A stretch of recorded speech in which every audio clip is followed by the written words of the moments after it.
विलाप करने वालों को शांति दो। उसके लोगों का प्रसन्न रहने का हमने पहले ही देखा, आनंद और जय तुम्हारी है। विश्वास करने वालों में स्थायी आनंद होता है। और दूसरा एक है, पलटा लेने वाला एक दिन है। इस दिन को भी हम उसके लिए जाने। ये प्रभु यीशु धर्मी है, न्यायी है। कई बार मैंने संदेश में बताया, इसको आप थोड़ा ध्यान से सुने और मनन करें। वो धर्मी है, न्यायी है, धर्म के काम करता है, वो सच्चा खुदा है, लेकिन न्याय भी करेगा हमारे कामों के अनुसार। यहां पलटा लेने के दिन,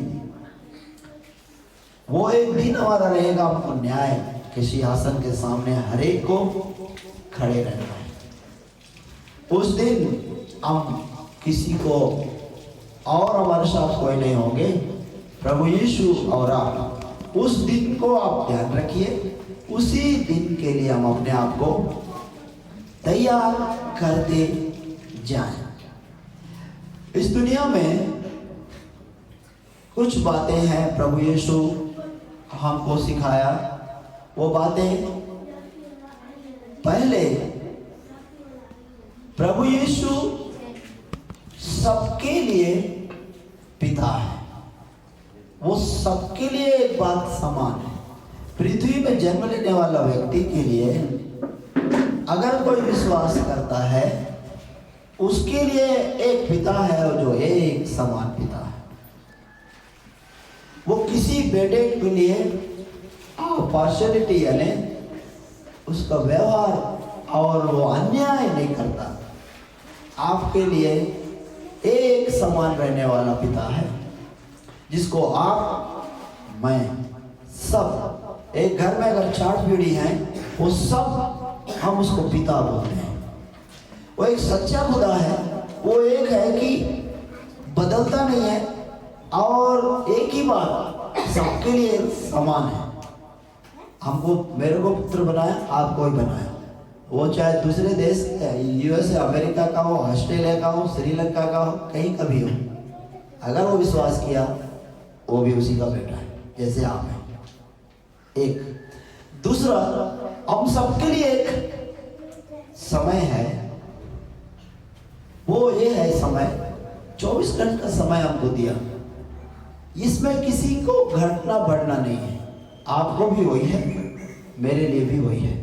एक पिता है और हमारे पास एक 24 घंटा एक समय है, 365 दिन का समय है। इस 24 घंटे में हम प्रभु को कितना महिमा कर पाते हैं, ये आप पर निर्भर करता है।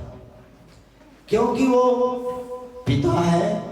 आज भी हाथ फैलाया हुआ है, हे बोझ से दबे हुए, परिश्रम करने वालों, बोझ से दबे हुए मेरे पास आओ, मैं तुझे क्या विश्राम, मतलब वो चीज से आप जहां दबे हो ना, बोझ से, क्या कितना बोझ लोग ले हुए, पारिवारिक चिंता, सामाजिक चिंता, खर्चा का चिंता, ये बोझ दबा हुआ है। अब किसी चीज को, भारी चीज को उठाएंगे ना, ये बोझ से दबे हुए लोग, तो ये दबा हुआ है। हम लोग कहीं ना कहीं दबे हुए, निकल नहीं पा रहे हैं, फंसे हुए हैं। कोई तो किसी पार्टी में फंसा हुआ है, किसी सामाजिक काम में फंसा हुआ है, किसी आदमी के साथ दोस्ती करके फंसा हुआ है, निकल नहीं पा रहा है, कोई बंधनों में है। कैसे प्रभु यीशु बंधन खोलता है? कट, रस्सी को कैंची से काटे जैसे काट दे। आपका जाल कैंची से ऐसे कलर लग रहा, आपका कपड़ा काटते हो ना, ऐसा काटते हो ना, ऐसा प्रभु कैंची चला देगा, वो बंधन खत्म टूट जाएगा। इसलिए बोला मेरा जुआ सहज है। बोला तो जो बहुत से दबे हुए लोग हैं, वो कैसे निकलेंगे? कितने लोग बहुत से दबे हुए चिंताओं में, ड्यूटी को लेकर, अपना व्यवसाय को लेकर, लोगों को लेकर कई बोझ है। बोल रहा है ये बोझ से दबे हुए लोग मेरे पास आओ, यानी विश्वास करो। उसके पास प्रभु से पास आने का मतलब मेरे पर विश्वास करो। विश्वास करते ही आपका बोझ हट जाता है। कितने सबका इलाज है, ये बोझ से दबे हुए लोगों निकालने का इलाज नहीं है। इसी में डिप्रेशन में जाते हैं लोग। डिप्रेशन का कोई इलाज नहीं है। एक पास्टर बताया, सिर्फ बाइबिल है पढ़ते जाओ डिप्रेशन हटेगा, डॉक्टर दवाई देगा, इसका स्थायी समाधान है ही नहीं है। रहता तो शायद मैं नहीं आता है, अगर रहता तो मैं यहाँ से प्रचार नहीं करता, आता भी नहीं। आता प्रभु चुना तो आता, लेकिन मैं तो यही बोलूँगा ना, अगर प्रभु में इसका उपाय, प्रभु के पास चंगाई नहीं था तो नहीं आता। तो बहुत से दबे तो इनके लिए हमारे पास दो चीज चाहिए, एक तो पिता है, दूसरा समय। इस समय में आप कैसे आप प्रभु को देते हैं। दूसरा, आपको धन्यवाद कि आपने साल भर प्रभु के लिए काम किया है।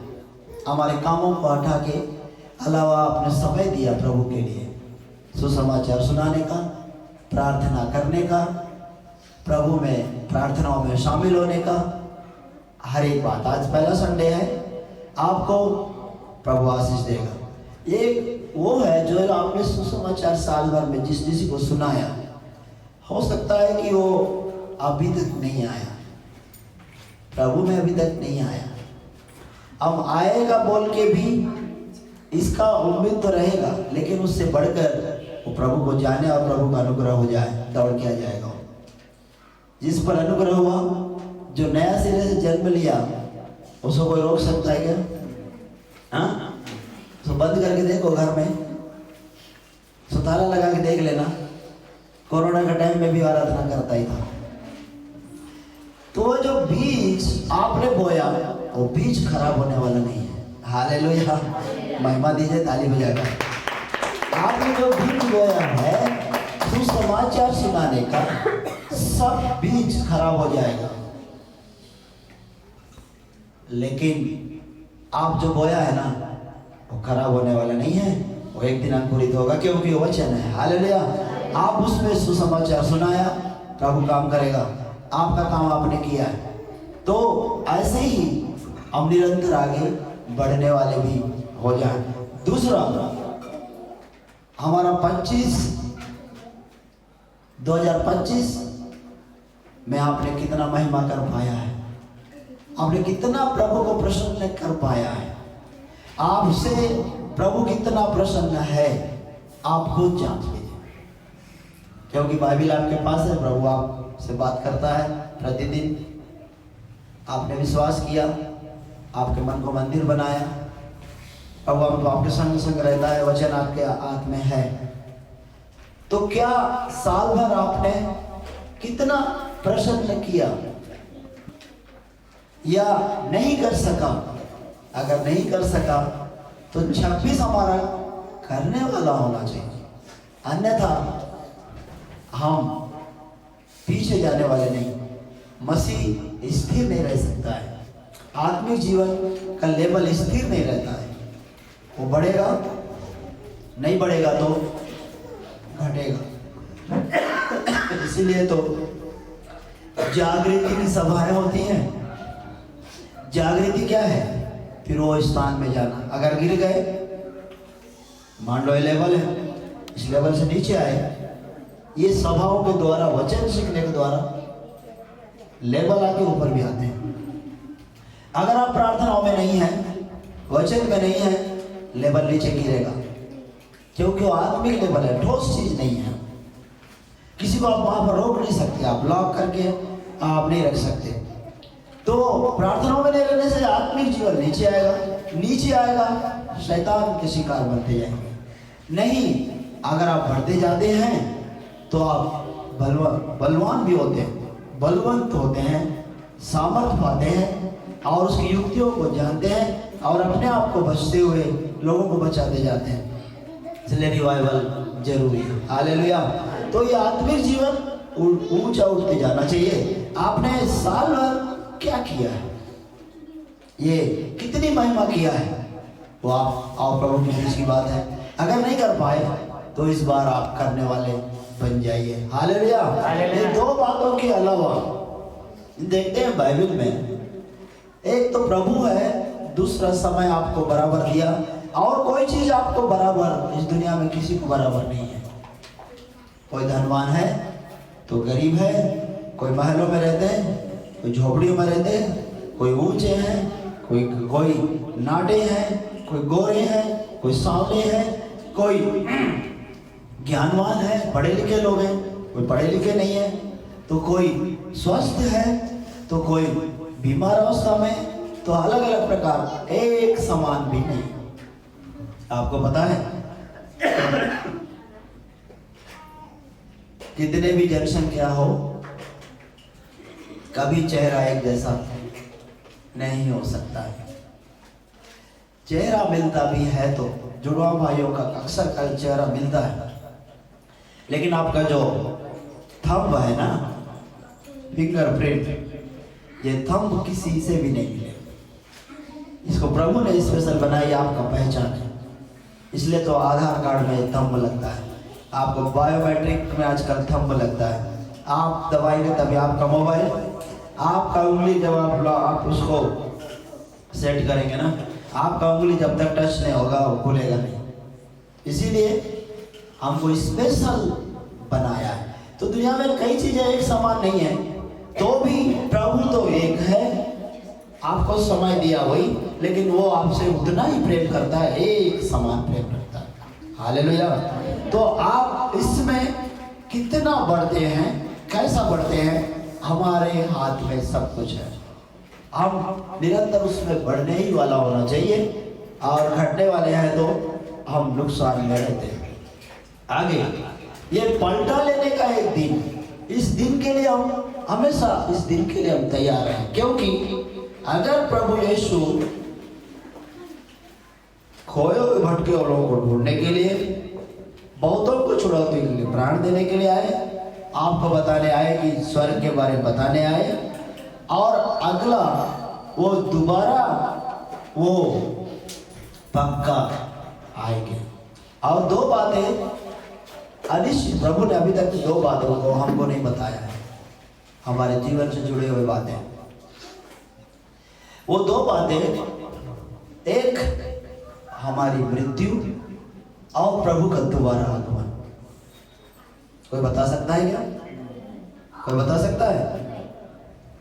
प्रभु के पास है, लेकिन वो हमको नहीं बताना चाहता। कई लोगों को, भविष्य वक्ताओं को, प्रार्थनाओं में रहने वाले लोगों को प्रभु अगुवाई करता है। मृत्यु के पहले अगुवाई करता है। कई सेवकों का मैं गवाही सुना। एक मंदिर के पास्टर स्पष्ट बोले, ये इस साल अच्छा मीटिंग करना चाहता हूं, आने वाले समय में प्रभु मुझे उठाने वाला है, इसीलिए ये मीटिंग करूंगा। बोले जैसा बोले वैसे ही हुआ। मीटिंग हुआ, प्रभु में सो गए। प्रार्थना जीवन में हमको कुछ हिंट देगा, आत्मा में आभास कराएगा, लेकिन तो भी प्रभु का आगमन और हमारी मृत्यु वो हमको नहीं बताया, प्रभु के पास है। लेकिन वो दो चीजें निश्चयी है। कैसे? प्रभु का आगमन पक्का है और हमारी मृत्यु तो नहीं बोलेंगे, लेकिन हम प्रभु में दो बातें इसके साथ और ही बोला। अगर प्रभु पहले आ गए, हम जिंदा रहते, हम बदल जाएंगे। अगर आने में देर है, हमारा उम्र हो गया 120 वर्ष, आमीन बोलिए ना, क्यों डरते हैं? अगर हमारा 120 वर्ष हो गया तो प्रभु में सोए, तो हम जब प्रभु आगमन हुआ तो जहां हमारा डेड बॉडी है, तो वहां हमको उसमें से हमको एक नया शरीर देगा। अब महिमा में शरीर जिसको प्रभु ही रखा है, वो शरीर नया शरीर देता है, जिससे हम प्रभु के पास जाएंगे। हालेलुया। ये शरीर को लोग हल्का लेते हैं, हम मसीह को इसको ध्यान होना चाहिए कि वो शरीर कोई खरीद नहीं सकता है। बड़े बड़े धनवान लोग छूट जाएंगे यहाँ पर, लेकिन हमको वादा किया है, इसीलिए तो पिता पुत्र पवित्र आत्मा के नाम से बपतिस्मा लेना है, उसके समान शरीर होना है, तभी जाएंगे, बदलेगा हमारा। हालेलुया। दूसरा, हमारा सब कुछ पृथ्वी में रहने के दिनों का सब कुछ, everything you have, it will be lost, you can loss here, you can left here, but whatever you did for the god it will be heaven. आप प्रभु के लिए जो कुछ किए उसको छोड़कर जो कुछ आप पृथ्वी में आप धन इकट्ठा करते हैं, डिग्री कमाना, सब कुछ जो भी आप करके रखो सब यही रहेगा। बाइबल में कहीं नहीं लिखा है वो आपके साथ जाएगा। प्रकाशित वाक्य में लिखा है, अब जो प्रभु में मरते हैं ना वो कामों से विश्राम पाते हैं। 14:13 में लिखा है प्रकाशित वाक्य, और उनके साथ उनके काम हो लिए जाते हैं। पढ़िए, सिर्फ आपके काम जो पृथ्वी में रहने के लिए प्रभु में किए हुए काम लोग देखेंगे भी। आप जब वो तेज के साथ जी उठोगे ना, वो आपके काम सब दिखेंगे, वो काम वहां दिखाई देंगे, सिर्फ प्रभु में किए हुए। पढ़िए, हाँ उसमें से माइक से पढ़िए। फिर मैंने स्वर्ग से यह शब्द सुना, लेकिन जो मृतक प्रभु में मरते हैं वे अब से धन्य हैं। आत्मा कहता है क्योंकि वे अपने सारे परिश्रम से विश्राम पाएंगे और उनके कार्य उनके साथ हो लेते हैं। हालेलुया। आपके साथ मृत्यु का मतलब है कामों से विश्राम पाएगा, वो कहीं नहीं जाएगा। विश्वास किया हुआ कुछ दिन का अलगाव है, हमसे पहले प्रभु में पहुंच जाते हैं। लेकिन जो कुछ आप पृथ्वी पे किए, ये काम हमारे लोग प्रभु में किए हुए काम प्रभु के साथ हमारे साथ चलेंगे, जाएंगे, हो लेते।